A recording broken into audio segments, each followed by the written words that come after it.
Pessoal, boa noite então. A gente vai continuar, na verdade, falando sobre constitucionalismo e vamos então começar a ver a Constituição propriamente dita. Olha só recapitulando, tá? Aula passada, nós vimos, aula retrasada ainda, nós vimos a primeira fase do constitucionalismo, o chamado constitucionalismo liberal, vimos as suas características, vimos como ele vai, então, configurar o primeiro modelo de Estado de Direito. Nós vimos, então, na aula passada, aí sim, o constitucionalismo social e como ele vai implicar transformações dentro da sociedade por meio de uma maior intervenção do Estado. E vimos ainda o chamado neoconstitucionalismo ou novo constitucionalismo, enquanto um movimento que vai, principalmente nos últimos anos do século XX, mudar a percepção sobre a Constituição. Esse movimento aqui, ele é um pouco mais controverso, né? Existem aqueles que o apoiam e aqueles que o criticam.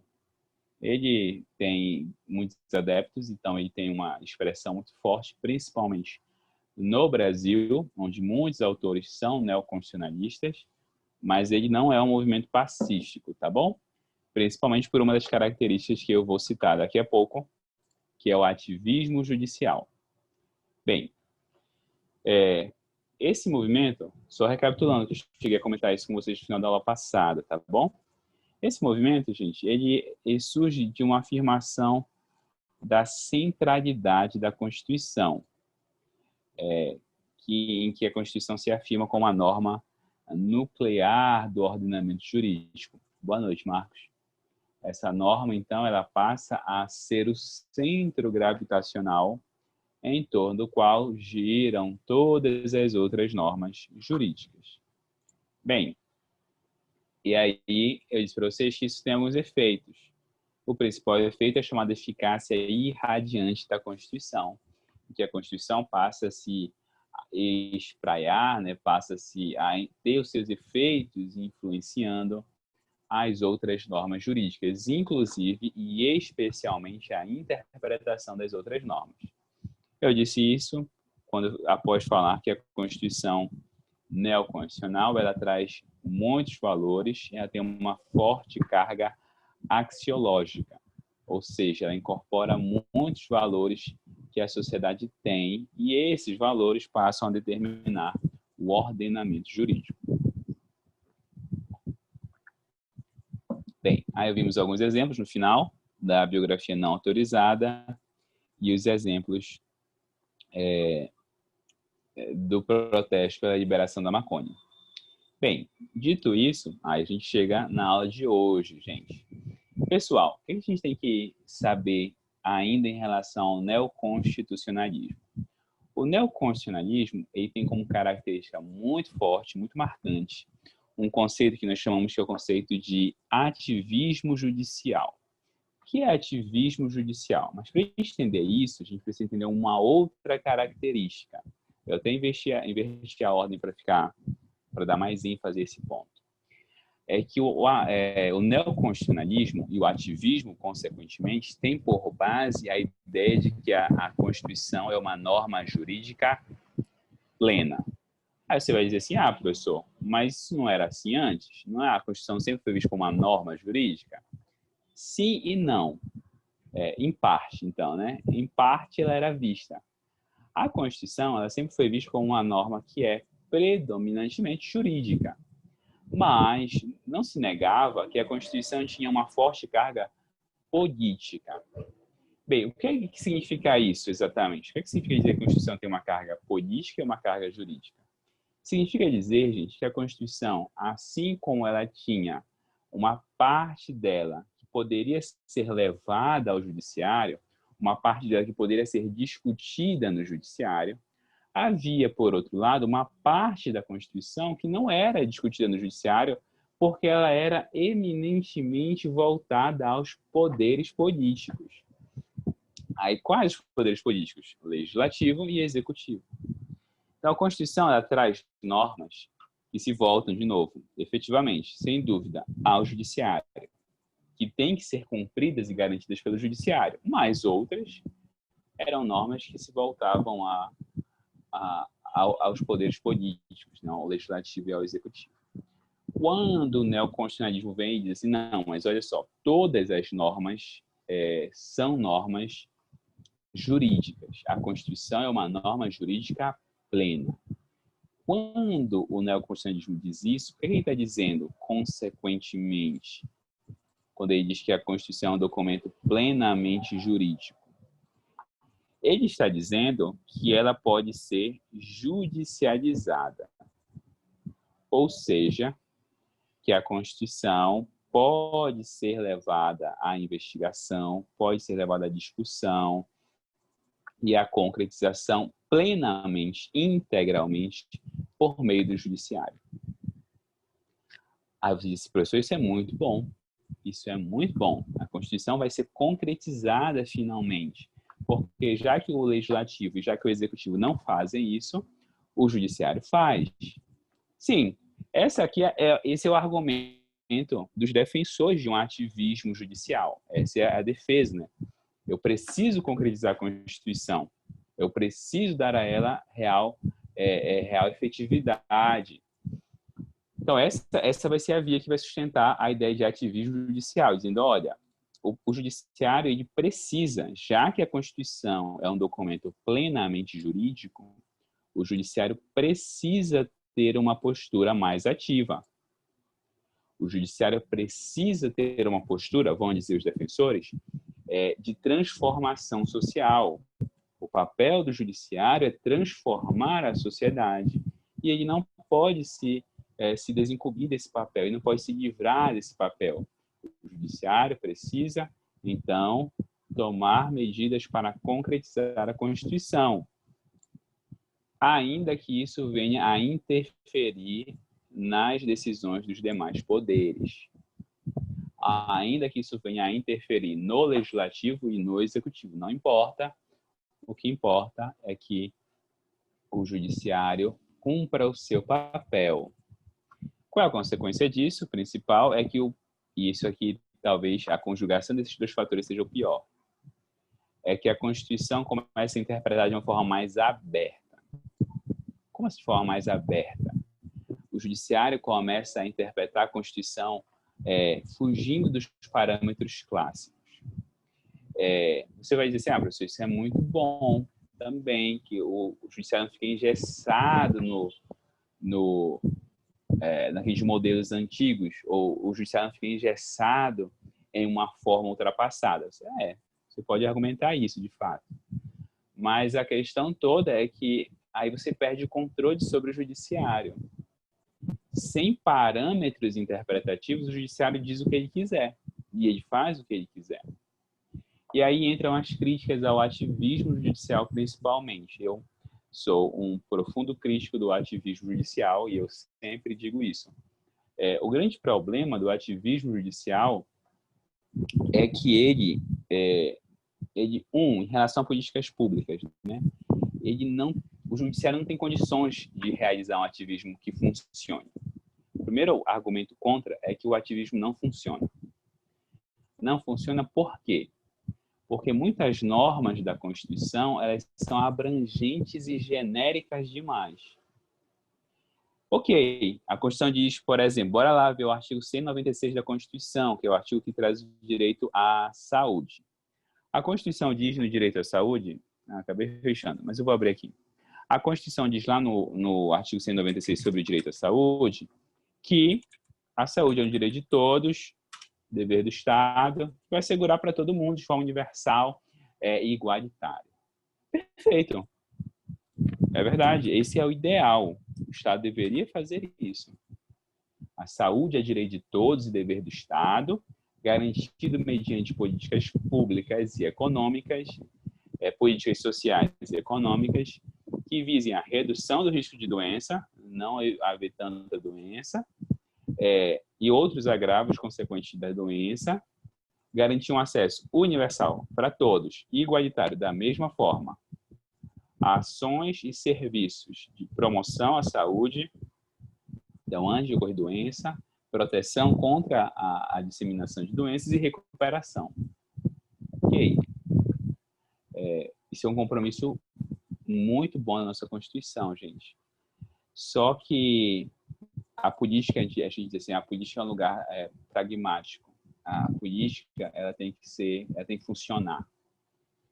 E aí dá para o judiciário garantir assim o artigo 196? Não, não dá.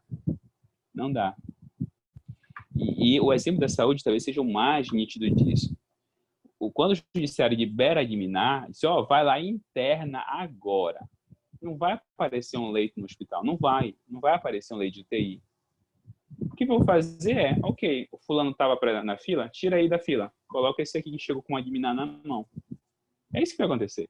Porque não vai aparecer um leito de UTI novo, não vai aparecer orçamento novo, não vai aparecer nada. Então, o judiciário, ao invés de fazer a engrenagem girar de uma forma mais fluida, ele vai começar a travar. Porque o primeiro da fila de espera lá da UTI é a pessoa que estava para morrer mesmo. Só que o outro foi lá, foi no judiciário e disse, olha, eu estou meio mal. Aí o juiz não sabe, obviamente, a diferença entre o que está morrendo e o que está meio mal. E diz, interna meio mal aqui e deixa o que está morrendo morrer. Porque é isso que vai acontecer na prática. O judiciário ele não consegue, não é uma questão de má vontade. Por isso que eu disse os argumentos favoráveis antes, porque faz sentido. Vocês, poxa, mas é necessário concretizar isso? É necessário mesmo. É necessário, eu não discordo disso. A questão é que o judiciário não consegue fazer isso. Não consegue.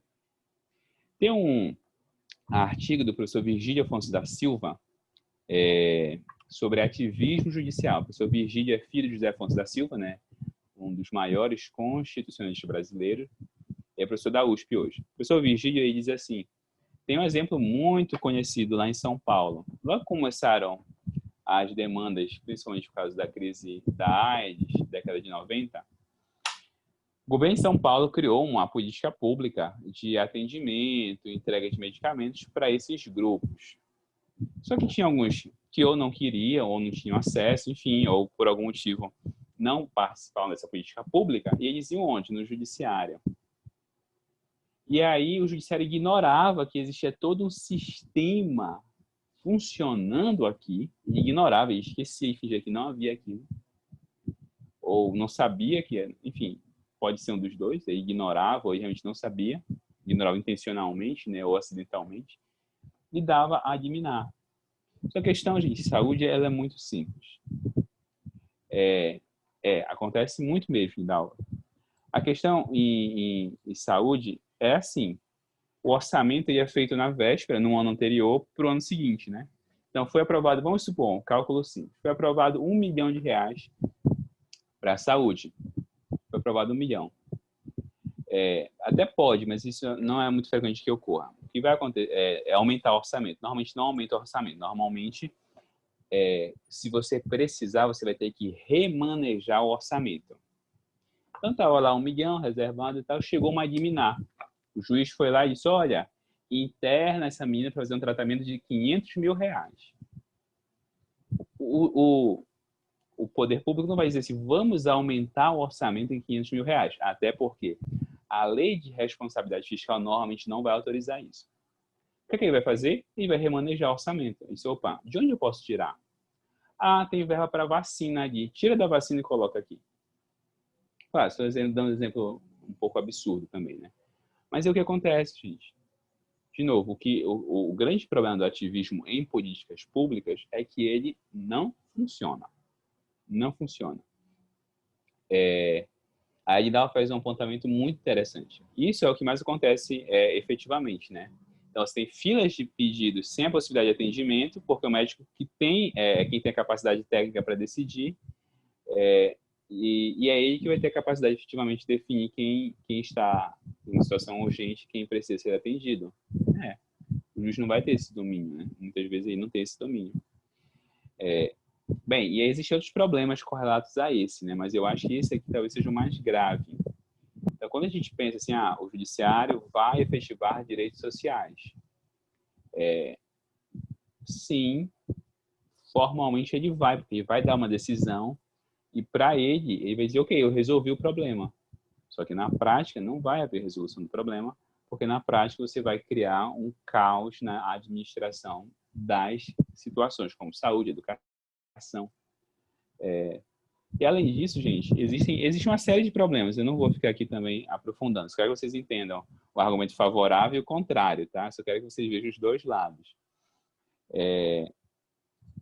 Muitas vezes, o judiciário realmente passa por cima, violando garantias básicas que a própria Constituição dá. Então, um exemplo. Vocês provavelmente ouviram falar que o STF criminalizou a homofobia, né? Aí, olha só, a própria construção da frase não faz sentido, gente. Como é que um tribunal cria um crime? Isso não faz sentido jurídico nenhum. Vocês vão aprender, ou estão aprendendo em penal 1, nulo crime sine lege, nula pena sine previa lege. Não existe crime sem lei anterior e não existe pena sem prévia combinação legal. Aí o STF vai lá e diz, opa, estão demorando muito lá no Congresso, eu vou resolver isso, eu vou criar o crime. Aí você ultrapassa todas as fronteiras que a própria Constituição dá, como nós já vimos, na separação dos poderes, para tentar, supostamente, concretizar a Constituição. Então, a função legislativa foi dada ao legislativo. Como escreve isso que o senhor falou agora? Pode falar, Nubia, não entendi. Como é que escreve essa frase que o senhor citou agora em latim? Nulo crime sine lege, nulla pena sine previa lege. Vou colocar aqui, mas não é da nossa matéria, não. Isso aqui é de penal, na verdade. Nulo crime sine lege,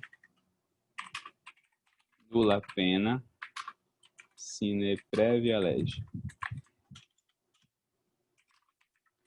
Tá errado agora o quê? Deixa eu jogar aqui. É nulo um crime. Deixa eu ver onde foi que eu errei nesta frase. Provavelmente ela está errada em algum ponto.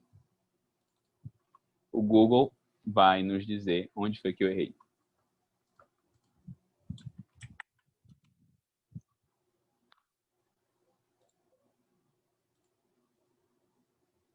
Ah, tem um aí no final. Ó, tá aqui. Vou escrever direitinho para vocês. Nulo crime sine lege, nulla pena sine previa lege. Agora. Isso quer dizer o quê? Não existe crime sem lei, nem existe pena sem prévia previsão legislativa. Tá?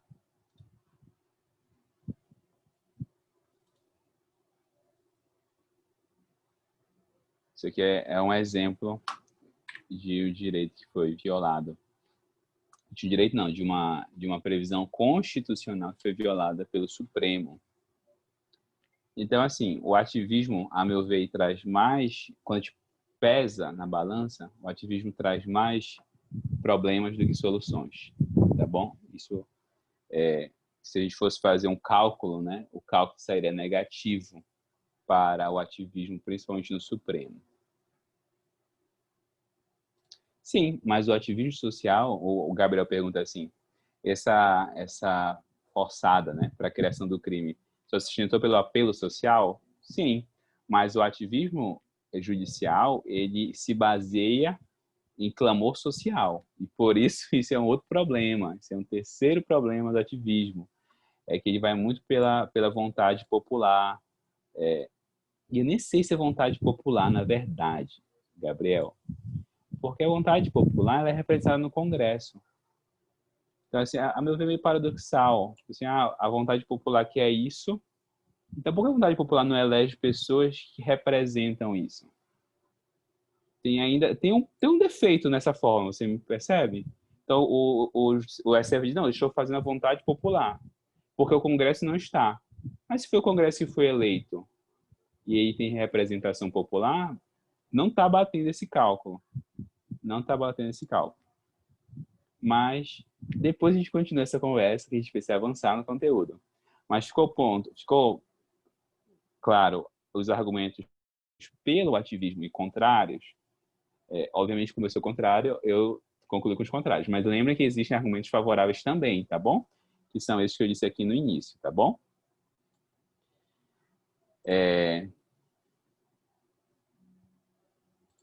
Pois é, há uma falha. A Lindalva colocou aqui, o Congresso ele não é bem eleito pelo povo. Há uma falha no sistema democrático brasileiro muito grande. De fato, não vou negar. Mas a falha talvez seja pior no judiciário, Lindalva. Porque no judiciário ninguém é eleito. Então a gente tem assim, eu concordo contigo. O nosso Congresso Nacional, por exemplo, ele é eleito de uma forma... O sistema eleitoral no Brasil como um todo é um sistema muito problemático, muito problemático. Mas eu acho que ainda existe mais um problema maior ainda no Congresso, né? No Judiciário. Tem uma frase de um certo ex-presidente do Brasil, eu não concordo, enfim, muito, mas ela não está totalmente errada, que ele diz assim, olha, por pior que seja o político, de 4 em 4 anos ele tem que dar cara a tapa e pedir voto. O juiz não tem. Não está de todo errado, de fato. Se quando a gente for analisar democraticamente a situação, gente, não está de todo errado, não. Porque se o cara, por pior que ele seja, de 4 em 4 anos ele tem que tentar dar um jeito de legitimar a sua posição. O judiciário não precisa disso. O judiciário ele se alega democrático, mas o judiciário ele tem um caráter muito mais aristocrático do que democrático.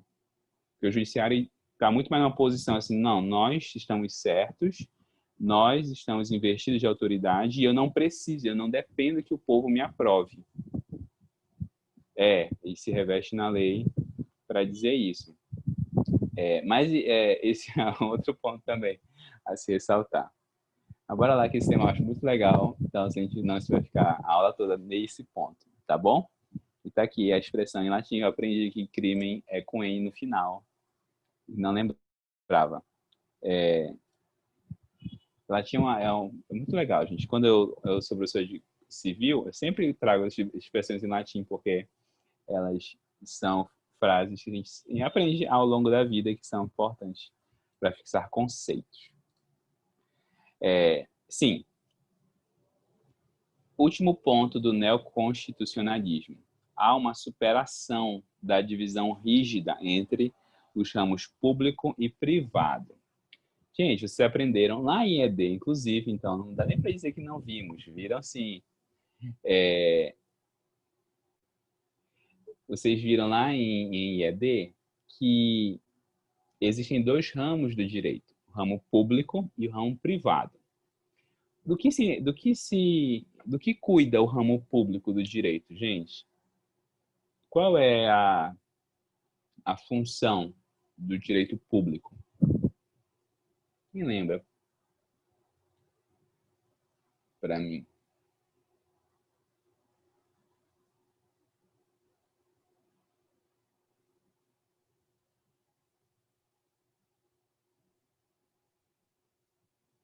Bora lá. A dúvida está perdoada. Mas e os demais, gente? Lembra aí?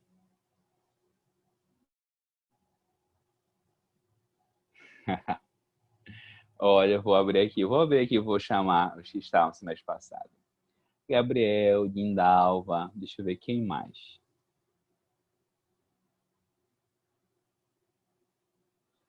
Não, faz só um mês. Gente, direito público. Direito público é o ramo do direito que cuida das relações com o Estado. Isso, perfeito, Valdinei, é isso mesmo. Direito público apresenta as normas que regem as relações em que um sujeito, uma das partes é o Estado. Muito bom. Visando o interesse social. Perfeito, isso mesmo. Chamado interesse público. Muito bom. Então, olha só, gente. Isso que caracteriza o direito público. E o que caracteriza o direito privado? O ramo do direito que rege isso, direito constitucional, administrativo, penal, financeiro, isso mesmo. Direito privado vai cuidar de relações estritamente particulares, ou relações que ocorrem entre indivíduos que não seja o Estado, não seja como direito civil, direito empresarial, direito industrial, enfim, os ramos que não envolvem o Estado. Gente, quando a gente tem o neoconstitucionalismo, a Constituição passa a se envolver cada vez mais sobre assuntos de direito privado. A Constituição se envolve sobre todos os ramos do direito, mas, obviamente, se ela é um direito público, ela vai intervir onde? No privado. Então, quando a gente chama isso de superação dessa divisão, é porque o direito constitucional passa a reger vários assuntos que não são de direito constitucional, como direito civil. Então, por exemplo, olha só a Constituição aqui. A Constituição vai prever no artigo, por exemplo, 226, regras sobre direito de família. Família, base da sociedade, tem especial proteção do Estado. Casamento é civil e gratuita celebração. Casamento religioso tem efeitos civis. É reconhecida a união estável. Olha só, normas de direito de família e direito civil. Além disso, 229, 28, 29. Os pais têm o dever de assistir, criar e educar os filhos. Relação paterno-filial, relação de direito privado. A Constituição traz até regras de uso capião, conhecida popularmente como uso campeão, uso capitão, mas o nome certo é uso capião. O que é a uso capião? A uso capião é quando você tem o direito de ser proprietário de algo por ter ficado um certo tempo na posse, ou seja, usando aquele objeto. Normalmente bens imóveis, tá? Normalmente bens imóveis. Aquele que, não sendo proprietário de imóvel rural ou urbano, possua como seu por 5 anos, sem oposição, área de terra em zona rural, não superior a 50 hectares, pode adquirir a propriedade. Norma de direito civil, direito de propriedade. Então, olha só, gente. O que a gente tem aqui é a chamada constitucionalização do direito civil. Já ouviram essa expressão? Já? Então, é este processo. É o processo por meio do qual a Constituição passa a tratar, a regular cada vez mais relações de direito privado. Claro, gente, até aqui ou não? Sim? Perfeito. Sim. Gente, então, passamos agora a um outro tópico. Terminado esse histórico sobre o constitucionalismo, passamos a outro item, que é a Constituição propriamente dita. E aí nós vamos começar vendo aspectos gerais da Constituição.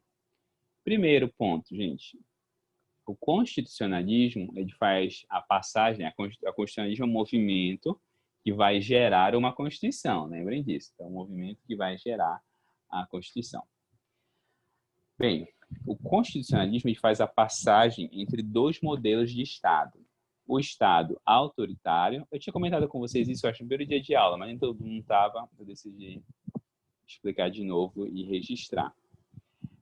O constitucionalismo faz essa passagem do Estado autoritário, que não segue padrões, para o chamado Estado de Direito. O que é Estado de Direito? É um Estado baseado na autoridade de regras gerais e racionais. Regras para todos, por isso a gente diz assim, a lei é para todos. Estado de Direito. No Estado de Direito, a lei é para todos. É uma regra geral. E é uma regra racional, porque eu consigo entendê-la e dizer, ah, tá, agora eu sei o que eu tenho que fazer. Eu compreendi a lei e agora eu posso conduzir a minha conduta. Tá? Para guiar as decisões políticas, no caso é o direito, né? Esse Estado, gente, aqui, fruto desse constitucionalismo, Estado de Direito, também pode ser chamado de Estado constitucional. No Estado constitucional, o que é que eu tenho como característica de um Estado constitucional? um Estado limitado. Ou seja, ele não pode fazer tudo. Ele não pode fazer tudo. Por quê? Porque ele tem que respeitar a Constituição e as leis que o regulamentam. E aí, de todas as normas, obviamente, a mais importante é a Constituição, tá bom? A Constituição é a principal norma que rege o Estado de Direito. Por isso que a gente chama o Estado de Direito de Estado constitucional de direito, ou Estado constitucional. Ok? Gente, até aqui, tudo certo? Até esse item 3.2. Tudo certo ou não? Tudo, professor. Tudo? Então, perfeito.